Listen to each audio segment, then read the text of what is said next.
Hello, in this quick tutorial I'm going to show you some of the activities that you perform in the position of network security in order to make sure that the servers, that the devices are up to date. The tool I want to introduce you to is tulnp.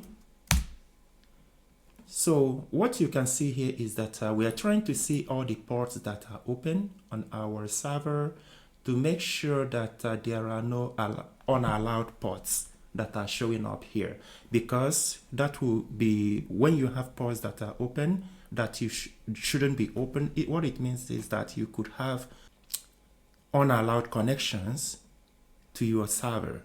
With SS, we have this very flag here.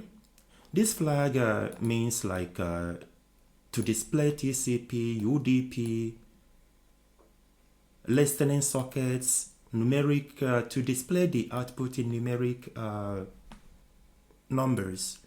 And this is the process to also display the process ID. Here we can see like the net ID, we can see UDP and TCP. Here we can see the state. For UDP, it says unconnected, which makes sense because UDP is a connectionless protocol. Here we can see that TCP, these ones are listening. Some of the most important things for me based on my output, for instance, might be like port 80, which is web server, and port 22, which is SSH, secure shell. Sometimes you are interested in a particular port number. To do that, you can use this command, grep 22.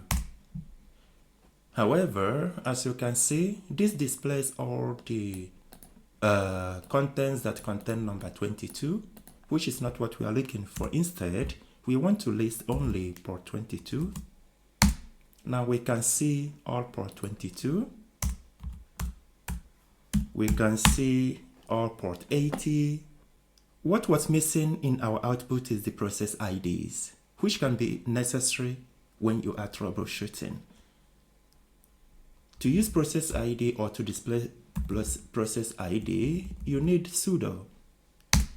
When we hit enter, you can see that all the output here contains the process ID. I know this is not well formatted, but you get the idea. So again, this is what you do in order to make sure that only allowed connections that are coming through to your server. Write in the comment field if this was helpful. Can I ask you to please subscribe to my channel, to like and to share. Thank you.